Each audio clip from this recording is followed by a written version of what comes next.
नमस्कार दोस्तों, कास क्लासेज में मैं चंद्रहास एक बार फिर से आप सभी का स्वागत करता हूं और आशा करता हूं कि मेरे सारे साथी ठीक होंगे, जबरदस्त होंगे। अपना प्यार और सहयोग या आशीर्वाद मेरे ऊपर इसी प्रकार से बनाकर रखना। पूरे हरियाणा के अंदर सबसे जबरदस्त हरियाणा जीके है ना, वो इसी चैनल के ऊपर पढ़ाई जाती है। और आज फिर से हम इस वीडियो के अंदर हरियाणा जीके पढ़ेंगे करंट अफेयर के साथ में। तो नो बकवास, टकाटक फटाफट हरियाणा जीके पढ़ो। आज का पहला क्वेश्चन देखो। आज का पहला क्वेश्चन है टोक्यो ओलंपिक। भाई 2020 के अंदर एक ओलंपिक हुआ, 2020 वाला ओलंपिक 2021 में हुआ, टोक्यो जापान में हुआ।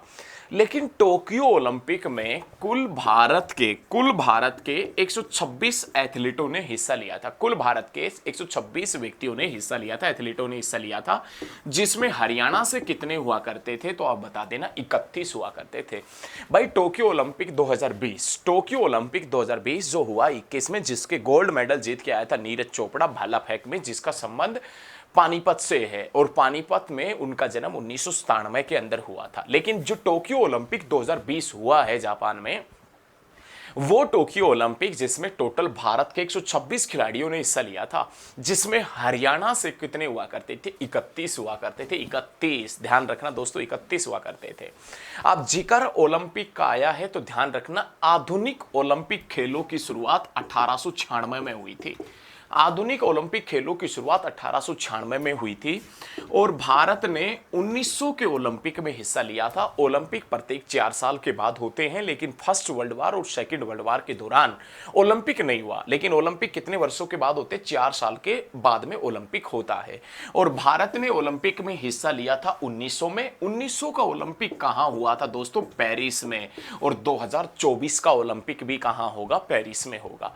लेकिन ओलंपिक में भारत ने पहला गोल्ड मेडल जीता था 1928 में। कौन से खेल में? हॉकी में। और उस समय हॉकी खेलता था मेजर ध्यानचंद। लेकिन हरियाणा में सबसे ज्यादा हॉकी खिलाड़ी कहां से निकलते हैं? तो शाहबाद से। शाहबाद कहां है दोस्तों? कुरुक्षेत्र में। कुरुक्षेत्र में शाहबाद कौन सी नदी के ऊपर है? मारकंडा। किसकी सहायक है? सरस्वती की। हरियाणा में कहां से प्रवेश करती है सरस्वती नदी? आदि बद्री से प्रवेश करती है। तो याद रखें, आधुनिक ओलंपिक खेलों की शुरुआत 1896 में हुई थी। ओलंपिक में भारत ने हिस्सा लिया था 1900 में। 1900 का ओलंपिक हुआ था पेरिस में, ध्यान रखना। और पहली बार ओलंपिक में गोल्ड मेडल जीता था 1928 में हॉकी में। उस समय हॉकी खेलता था मेजर ध्यानचंद। और ये 1928 का ओलंपिक है, एम्स्टर्डम में हुआ था। एम्स्टर्डम में तब भाई साहब जीत के आए थे। लेकिन 2024 का ओलंपिक भी कहां होगा? तो आप बता देना, पेरिस फ्रांस में ही होगा। दक्ष खेरा पुरातात्विक स्थल हरियाणा के किस जिले के अंदर है? भाई बहुत शानदार प्रश्न है, बहुत शानदार। दक्ष खेरा पुरातात्विक स्थल, दक्ष खेरा पुरातात्विक जो स्थल है, पुरातात्विक स्थल, ये पुरातात्विक स्थल हरियाणा के किस जिले में? दक्ष खेरा पुरातात्विक स्थल हरियाणा के किस जिले के अंदर पड़ता है? तो दक्ष खेरा पुरातात्विक स्थल है ये भाई साहब कहां है? रोहतक के अंदर है। ब्राह्मणवास कहां है? रोहतक में। खोखराकोट का है? रोहतक में। और तीसरी शताब्दी में योद्धाओं का बोलबाला, तीसरी शताब्दी में योद्धाओं का बोलबाला कौन से शहर में हुआ करता था? रोहतक में हुआ करता था। हरियाणा की राजधानी के नाम से किसे जानते? तो रोहतक को नाम जानते हैं। लेकिन ब्राह्मणवास, खोखराकोट भी रोहतक में है। और दक्ष खेरा पुरातात्विक स्थल भी कहां है? तो प्यारे दोस्तों, प्यारे साथियों, बता देना। आप तो लीजेंड हो, लीजेंड, कुछ भी कर सकते हो आप। तो आप बता देना भाई साहब, रोहतक में है दक्ष खेरा नामक स्थल। नेक्स्ट पर्सन देखे, नेक्स्ट जो क्वेश्चन है वो एक बार देखे भाई साहब। नेक्स्ट पर्सन देखे, क्रिकेट माई स्टाइल किसकी रचना है? अरे क्रिकेट माई स्टाइल, बहुत शानदार। ये पर्सन आपको पता है, मेरे को मालूम है कि ये पर्सन बेटा आपको पता है, लेकिन इसी पर्सन से और पर्सन कैसे निकालने हैं लाडलो, वो मैं आपको बताऊंगा। क्रिकेट माई स्टाइल, क्रिकेट जो माई स्टाइल है, ये क्रिकेट माई स्टाइल किसकी रचना है? कपिल देव की।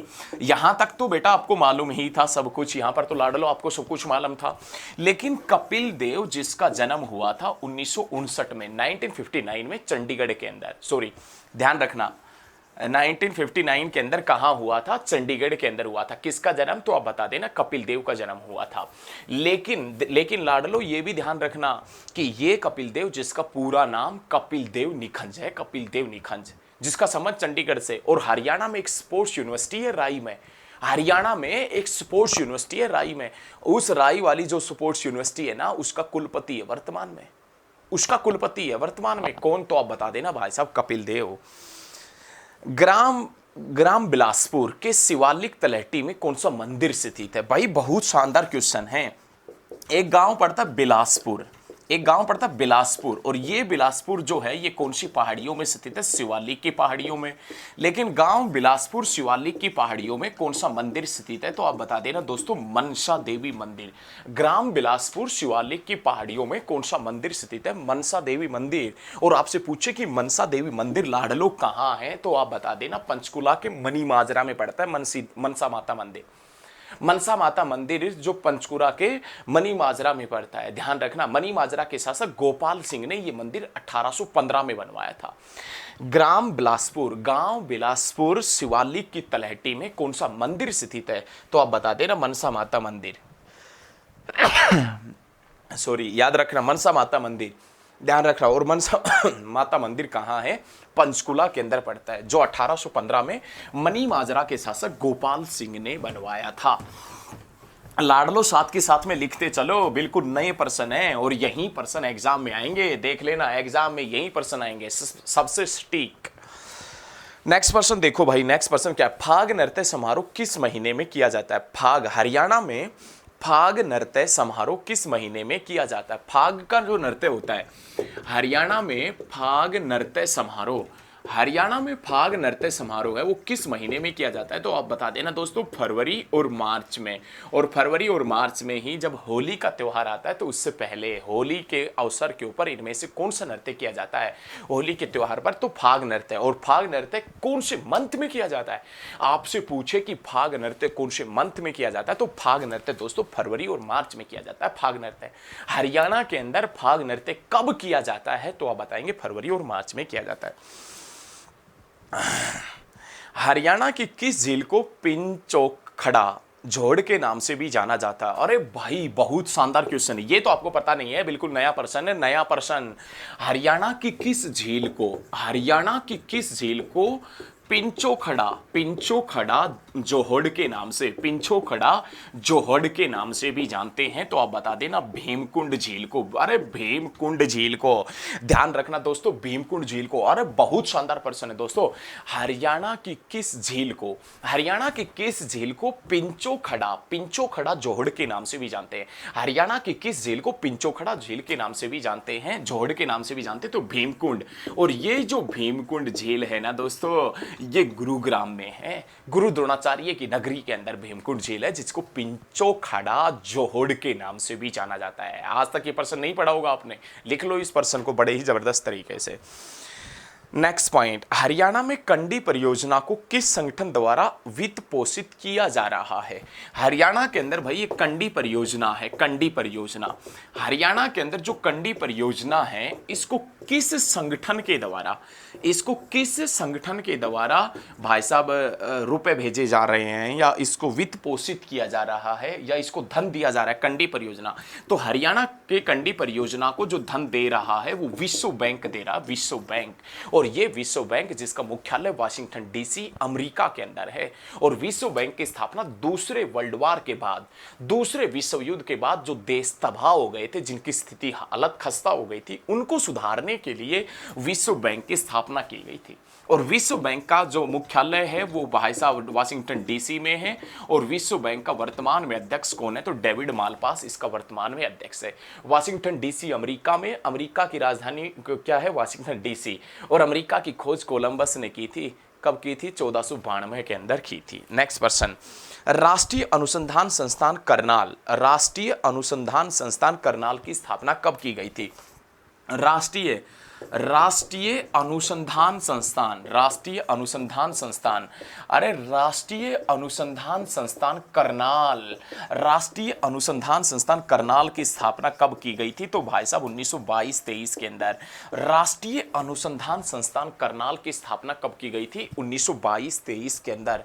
करनाल जिसे सीएम सिटी के नाम से, धान का कटोरा के नाम से, हरियाणा के पेरिस के नाम से, स्यू सिटी के नाम से जानते हैं, उस करनाल के अंदर राष्ट्रीय अनुसंधान संस्थान, राष्ट्रीय अनुसंधान संस्थान की स्थापना कब की जाती है? 1922 और 23 में की जाती है।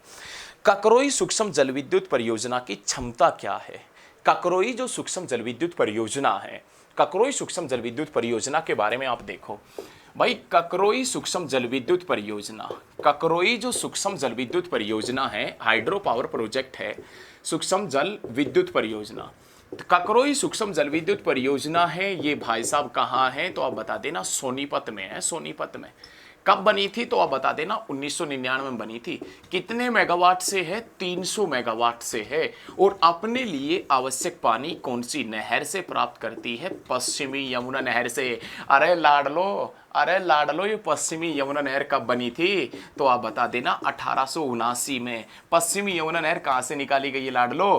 ताजेवाला से। ताजेवाला कहाँ है? यमुनानगर में। कब बना था यमुनानगर तो आप बता देना, 1 नवंबर 1989 के अंदर एक जिला बना था जिसका नाम यमुनानगर था।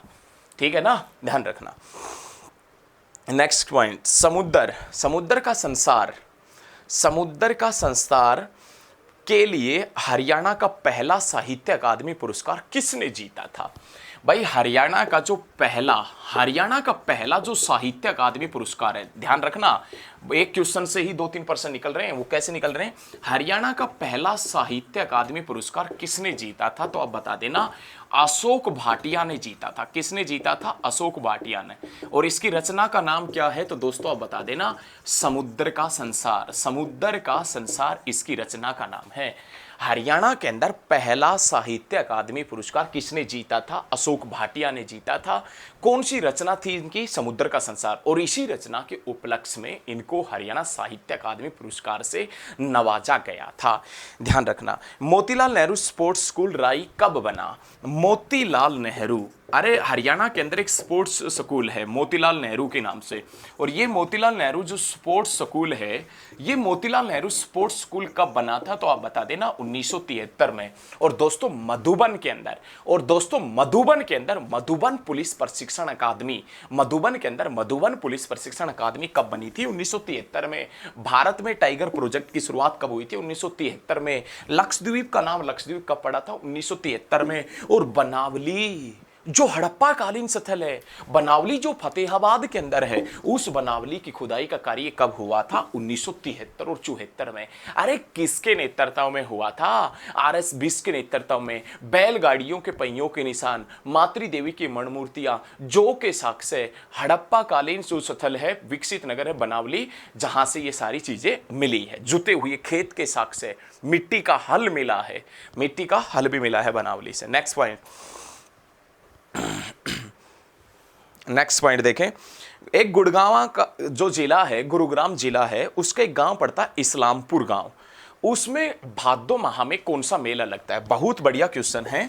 गुरुग्राम, गुरुग्राम के इस्लामपुर गांव, गुरुग्राम जिले के इस्लामपुर गांव में, इस्लामपुर, गुरुग्राम जिले के इस्लामपुर गांव में भादो माह में कौन सा मेला लगता है? गुरुग्राम जो जिला है, इसका एक गांव पड़ता है इस्लामपुर, इस्लामपुर। और उस इस्लामपुर गांव में भादो माह में कौन सा मेला लगता है तो आप बता देना भाई साहब, गुगा नवमी का मेला लगता है, गुगा नवमी का मेला लगता है। अरे याद रखना लाडलो, बखेर देना, चुटकियों में बखेर देना हरियाणा जीके को। आपसे यदि क्वेश्चन पूछे कि गुरुग्राम के इस्लामपुर गांव में, अरे गुरुग्राम के इस्लामपुर गांव में और भाई साहब भादो माह में कौन सा मेला लगता है तो आप बता देना, गोगा नवमी का मेला लगता है गुरुग्राम के इस्लामपुर गांव में। बहुत ही शानदार तरीके से आप पढ़ रहे हो, बहुत अच्छे पढ़ रहे हो, आप बहुत अच्छा सुन रहे हो, बहुत अच्छा पढ़ रहे हो। देखो नेक्स्ट पर्सन देखें, नेक्स्ट क्वेश्चन अपने पास में क्या आता है वो एक बार देखें, उसके बाद में आगे बढ़ेंगे। नेक्स्ट पर्सन, हरियाणा की दूसरी भाषा क्या है? ये तो मालूम है, हरियाणा के अंदर दूसरी भाषा क्या है? पंजाबी। ये तो मालूम होगा आपको। क्वेश्चन अब शानदार पर्सन है, एकदम बढ़िया, एकदम बढ़िया बढ़िया बढ़िया। हरियाणा लोकायुक्त पोर्टल कब लॉन्च किया गया था? हरियाणा लोकायुक्त पोर्टल कब लॉन्च किया गया? हरियाणा लोकायुक्त पोर्टल कब लॉन्च किया गया? हरियाणा लोकायुक्त जो पोर्टल है ये कब लॉन्च किया गया? हरियाणा लोकायुक्त पोर्टल कब लॉन्च किया गया था? तो 2019 में लॉन्च किया गया था। हरियाणा के अंदर लोकायुक्त पोर्टल है। हरियाणा लोकायुक्त पोर्टल दोस्तों कब शुरू किया गया था, कब लागू किया गया था? 2019 में किया गया था। तो प्यारे साथियों, मैंने वीडियो डाल दी है। अब इस वीडियो को कैसे फैलाना है, कहां तक फैलाना है, कितने दोस्तों को आप भेजोगे, ये आपके ऊपर निर्भर करता है। वीडियो टाइम पे मिलेगी, वीडियो बहुत ही बेहतरीन मिलेगी, वीडियो बड़ी ही शानदार मिलेगी, जबरदस्त मिलेगी, लेकिन आपका कार्य है वीडियो को शेयर करना। आप मेरे चैनल के ऊपर लगातार बने रहो। नए हो तो चैनल को अभी सब्सक्राइब कर लो, ताकि जब भी लेटेस्ट वीडियो आए सबसे पहले आप तक पहुंच सके। तो आज के लिए दोस्तों इतना ही पढ़ेंगे। जय हिंद, जय हरियाणा, और वीडियो को जरूर शेयर करके जाना। जय हिंद, जय भारत।